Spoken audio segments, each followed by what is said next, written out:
oh my God, I can't believe that's Rob Thomas. He's my favorite. And the other one goes, who? Yeah. And that's like, I'm pretty much down the line there. That's probably a pretty good level. Yeah, it's really good. I can still go to the grocery store. Like I go to the grocery store. I don't get like Justin Timberlake, but like for some reason my songs are huge in grocery stores. Yeah. And I'm cruising through and I just get like my neighbors going by me going, That's when it got wheels off. We started up and we ain't gonna stop. Oh, I said I like you, I could have not.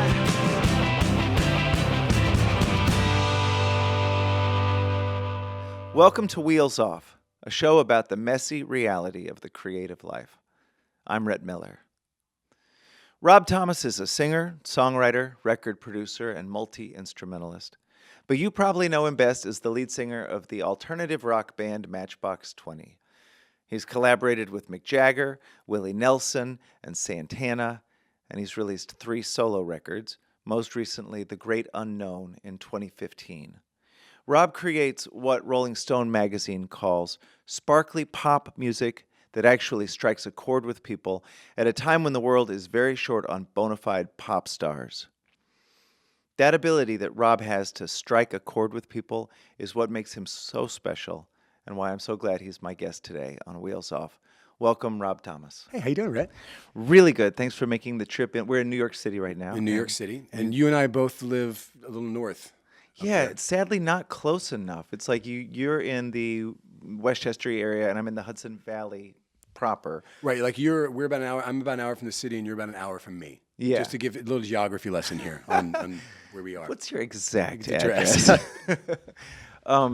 So I'm sad that I don't get to see you more, but I'm really happy that you're here today. Yeah, thanks for asking me to be here. And I just started it, and before we maybe get into, I've got questions for you, but before we start, we were talking about my last guest I had, Fred Armisen, and we were telling Fred stories. Right. And you started to tell me one that I wanted to save. Right. Well, this wasn't okay. This is Fred adjacent. Okay. So we went to a party at Paul from Matchbox's house. It was like a barbecue all day. I was out in L.A. and Hanson came over. Now this is important, and those guys are awesome. I don't know if you met them, but they're just they're just good guys now because they're forever kids to us, right? Yeah. But now they're grown men with like 5 kids, Yeah. And so I wound up drinking way too much and not really eating a lot. It was one of those long days, and I was supposed to go straight from there to the Roosevelt to see Prince when he was doing his residency at the Roosevelt.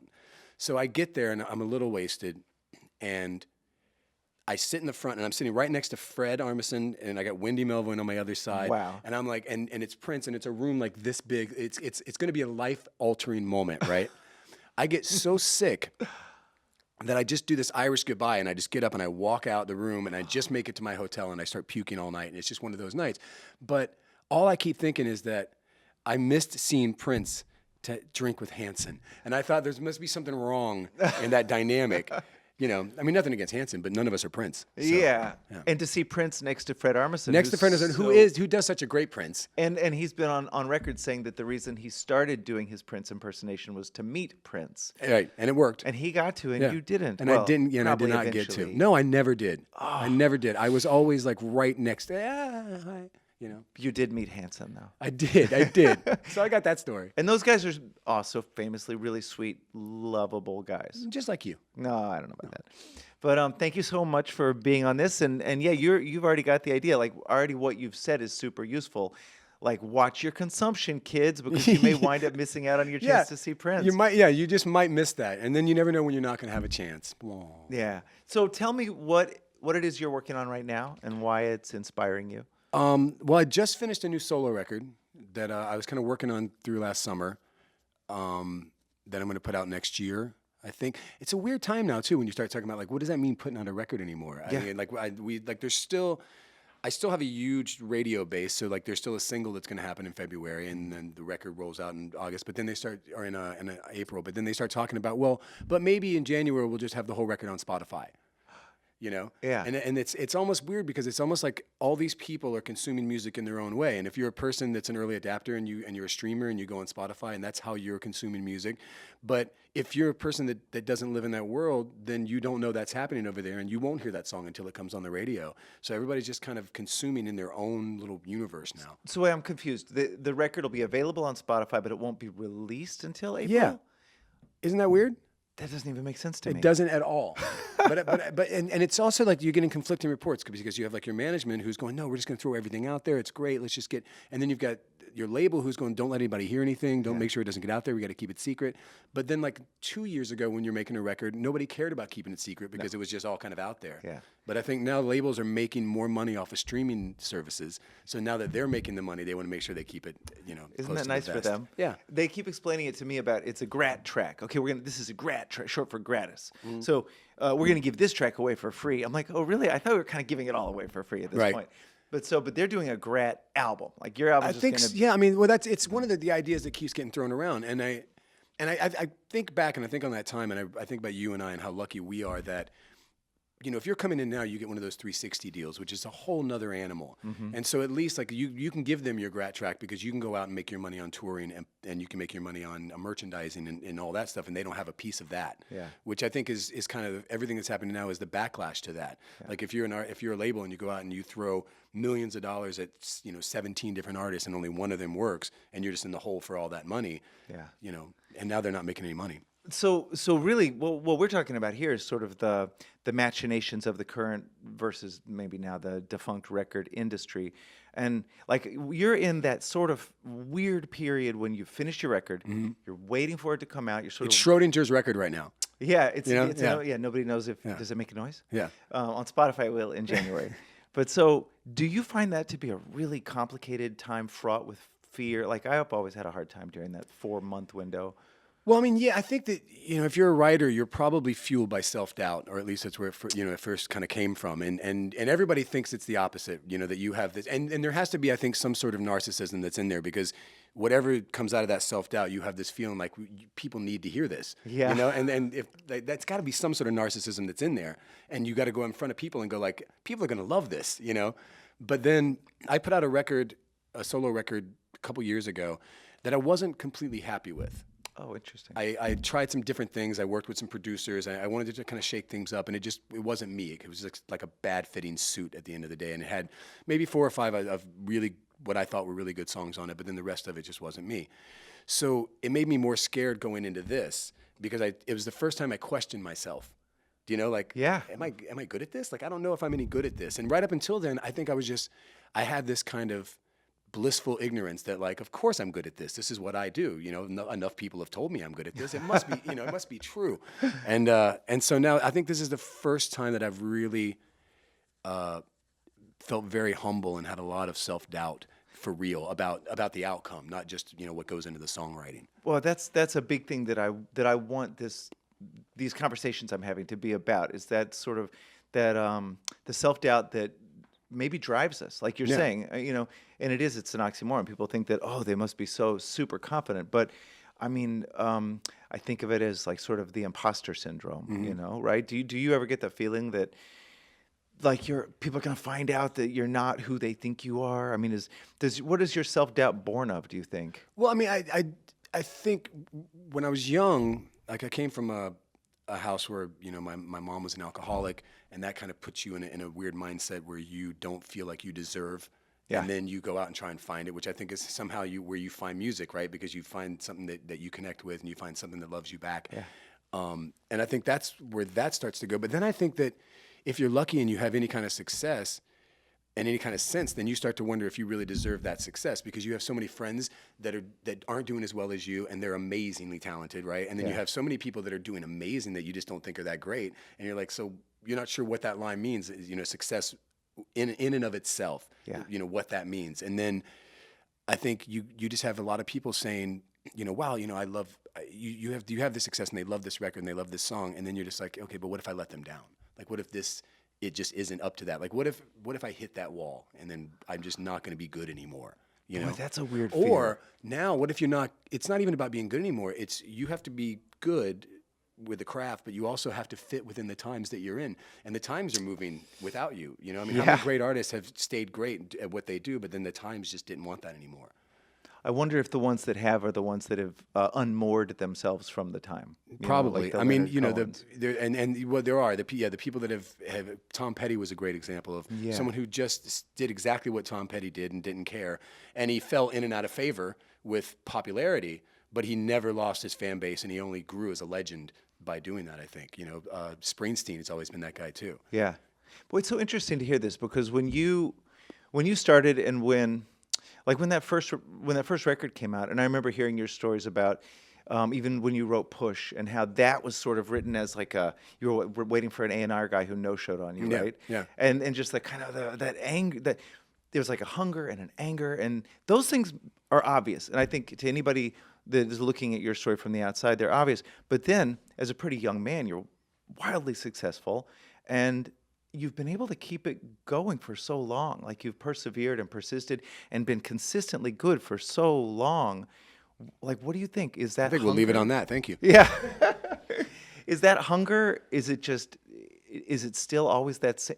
Like you trying to prove yourself forever, or do you just love to make art? I mean, I guess it goes back to what started you out on this course. Nothing ever feels as good as when you finish a new song. Yeah. Right? I mean, it's this feeling of like you are the god of creation. You just did something. You can't wait for people to hear it. You're alone. It's probably 3 a.m. You're down in your writer's studio, wherever you write, and then you just feel like this rush. And then the next day you hear another song and you feel like a hack, and you feel like everything that you do is just never going to be as good as But that feeling of writing, I think, always keeps you going. And maybe having that success on that first record, we had a lot to live up to, and we had to prove that we were going to be worthy of whatever success we had.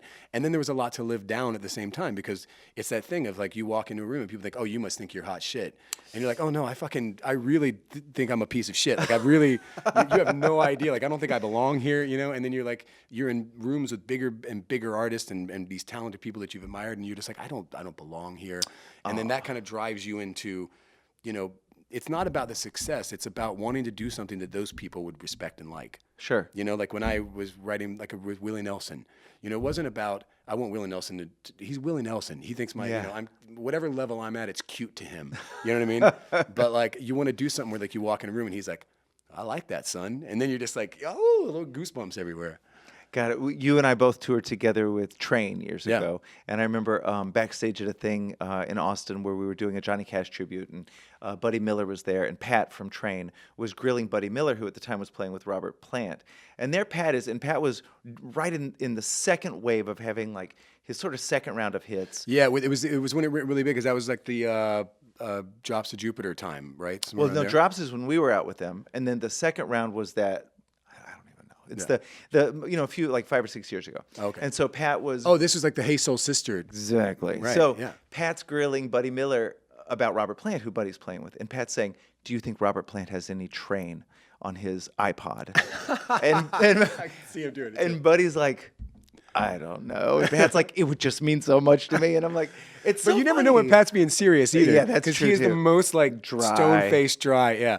Yeah, but it's funny how much it means to us, kind of the feedback from other people, and then that's sort of tangential to what you were saying earlier about the success guilt. Like you have so much success, and Roseanne Cash was saying when I talked to her that she, for one of her records, The River and the Thread, she went through the South and she did just a lot of research and talked to like a lot of old blues musicians, a lot of African American musicians that had never made a penny, and she felt like, well, here I am, like making a good living, and there's just a lot of, and it goes for like, even me, and I go back to Dallas, and there's people that they think I'm living like swimming in money, Right.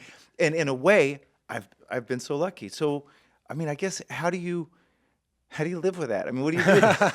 How do you live with that, Rob? I drink a lot. I think that's where I got a good healthy drinking problem from. I think there's something to be said about that, and there's a couple different prongs on success, right? Like there's the actual material thing that it can bring you, right? And that alone is, I don't know, Yeah. "Oh, do you have a nice house? Oh, thank you." And then it always just comes down to the work, and it comes down to like that feeling of like when you see someone that you never thought in a million years would be a fan of yours, and they're like, Yeah. "Oh my God, I love you," and you're like, "Really?" Robert Plant's got you on his iPod. yeah, right in the iPod.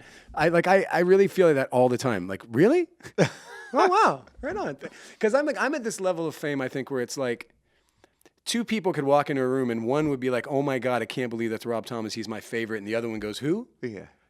And that's like I'm pretty much down the line there. That's probably a pretty good level. I Yeah, would think. it's really good. I can still go to the grocery store. Like I go to the grocery store. I don't get like Justin Timberlake, but like for some reason my songs are huge in grocery stores. Yeah. And I'm cruising through and I just get like my neighbors going by me going, yeah. But then the funny thing is they'll do it with like it'll be the Goo Goo Dolls. And they're like, Yeah. ah, Close. Yeah, I'll take it. Close enough. I've been mistaken for everybody. Like I have people that come up and they go, oh, are you who I think you are? And the appropriate answer is, I'm who do you think I am? Yeah. Right. And then one day I was in Atlanta. I was feeling really, really, I guess, high on myself. And they're like, so, are you who I think you are? And I'm like, yeah. And then, and I got the look too, like, yeah, this is happening. Yeah. That's right. And she's like, oh my God, I love the Goo Goo Dolls. Oh. And I'm like, oh, well, thanks. And so and I signed her pizza box and I signed it Johnny Goo. That makes me so happy. Okay, so finally, because I want this to be a useful conversation, especially like I always think of what would I want to hear if I was a young kid listening to And this. my son, who is 20 years old, goes to Berklee College of Music. Yeah. Got his first band. He's What are they called? They're called A Handmade House. He just shot a video. He's got his songs on Spotify. He's tried to get money from me. So I'm going to call him out because he tried to get money from me to up his followers No, on Spotify. he wanted you to buy like bot followers. Yeah, it's bot followers, and I'm just like, I can't get down with that, son. I was like, I just, there's something that just seems inherently wrong. Like, I want you to go out and I want you to play a bunch of gigs that aren't in front of your friends, and I want you to feel bad about yourself every now and then Yeah. see where that gets you. You got to earn your online followers the old-fashioned way by posting half-naked photographs of yourself. That's right. Come on. While you still can. Exactly. Oh my God, I shouldn't call him out. There's a doorman at the hotel where I stay, and yesterday he stopped me and he said, I just made a video. I don't know how to get my record out. He said, and I'm starting to get old. And I said, how old are you? He goes, I'm 28. It was all I could do not to punch him, first of all. Right. But so this question to you is actually one that you're probably more prepared to answer than most people. If there was a 21 or we'll say 20-year-old version of yourself in today's world, what advice would you give him? Man, well, okay. First is don't start smoking. The second is I really feel that right now, if I started today, Yeah. there's an 18-year-old out there right now that's got like 30,000 followers on Facebook and on Instagram and is pushing his own stuff that is better prepared, I think, for whatever the upcoming landscape of music is than I am with 20 some odd years in the business, right? Because in some ways you can just forget a huge part of that. Like if you think about like when we all first started and your idea of you would have a folder and in that folder you would have some bumper stickers, a cassette tape and flyers from different gigs that you had done to show that you play gigs, right? Yeah. And you'd send those to labels and guys would actually come from New York or LA and they'd fly out to come to Texas or they'd come out to Florida and they'd come see your band play. And they'd be like, well, you know, they keep an eye on you and they keep coming back and they keep coming back. Now, if I started today, I don't know how driven I'd be, like part of my being driven was like I left home when I was like 16 years old and I hitchhiked around the country and I was sleeping on park benches and there was a need to figure something out. And then I found music and I was so in love with it that I started letting every other viable option for a future go by. Like, here goes my chance to get in on the college train. Nope. Here's my chance to get in at the beginning of a career. Nope. And then it became like, if it was either going to happen or it wasn't going to happen. And there's I think a fine line between a tenacious 40-year-old guy who made it work and you look back and it seems obvious. Like, well, of course that was where it's going to go because you're talented and you're driven, And there's a fine line between that and I'm 40 years old and I'm still sleeping on my friend's couch and I'm still trying to get my band to work because I didn't have any other option. So like somebody asked, what would you do if you weren't doing this? It's honestly, I would just be doing this to less people because I don't have another skill set in me. Yeah. No safety nets. Yeah, I didn't give myself any safety net. And I do think that there's got to be something to be said about that. You have to be all in to the thing that you want to do, no matter what that is. One day if you decide I want to be an artist in whatever medium that means, then you need to start living like an artist and start just doing that and take the lumps.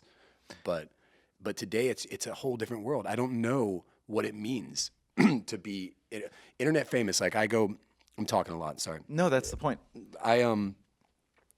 I go online sometimes and I do a song of the day. And then sometimes I'll go and I'll check out whose birthday it is to see if like any of my favorite, if it's Robert Plant's birthday and I want to I'll do a Zeppelin song today. And you look, so it's like it's famouspeoplebirthday.com or something, celebrity birthday, and you go on. The majority of them now are like YouTube star, Vimeo star, and I have no idea. And you check them out, and they're making millions of dollars on YouTube videos. I don't know if that's where they wanted to go. I don't know if that's a place now that people set their sights on, or if it's a place that people wind up at when they're trying to get somewhere else. But it's a real thing, and I don't know that I would know how to navigate that world. I don't know if I could, right?